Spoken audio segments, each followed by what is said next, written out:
और इस बीच चलिए हम सीधे आपको सुनाते हैं सीपी जोशी को।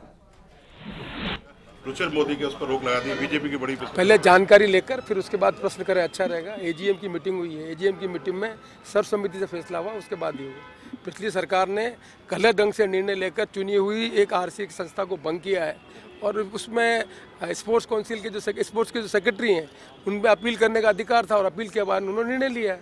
तो चुनी हुई कोई भी संस्था हो, उस चुनी हुई संस्था का सम्मान किया जाना चाहिए और लोकतांत्रिक पद्धति में यही है कि जो संस्था है वो अपना काम इंडिपेंडेंट ढंग से करें और पिछली सरकार ने उसको इंटरफेरेंस करके रोकने का काम किया।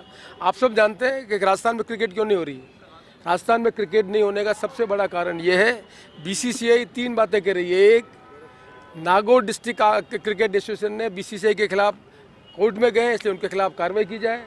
ललित मोदी जी का किसी तरह से क्रिकेट के किसी भी संस्था के साथ संबंध नहीं होना चाहिए और ललित मोदी जी के साथ जो भी एसोसिएट हैं वो जब तक उनके खिलाफ कार्रवाई नहीं की जाएगी तब तक बीसीसीआई आरसीए को रिकॉग्नाइज नहीं करेगी।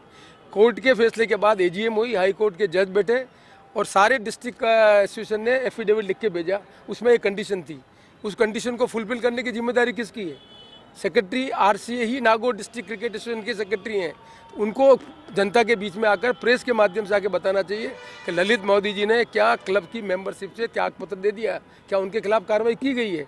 यदि नहीं की गई है तो राजस्थान में क्रिकेट बीसीसीआई रिकॉग्नाइज नहीं करेगी। हमारी जिम्मेदारी है, हमने कहा था कि चुनने के बाद राजस्थान में क्रिकेट को पटरी पर लाएंगे और बीसीसीआई से रिकॉग्निशन लेंगे और उसी संदर्भ में बीसीसीआई का जो रिक्वायरमेंट है उसको पूरा कर रहे हैं। पिछली सरकार में अपने प्रभाव को उपयोग में लेकर चुनी हुई संस्था।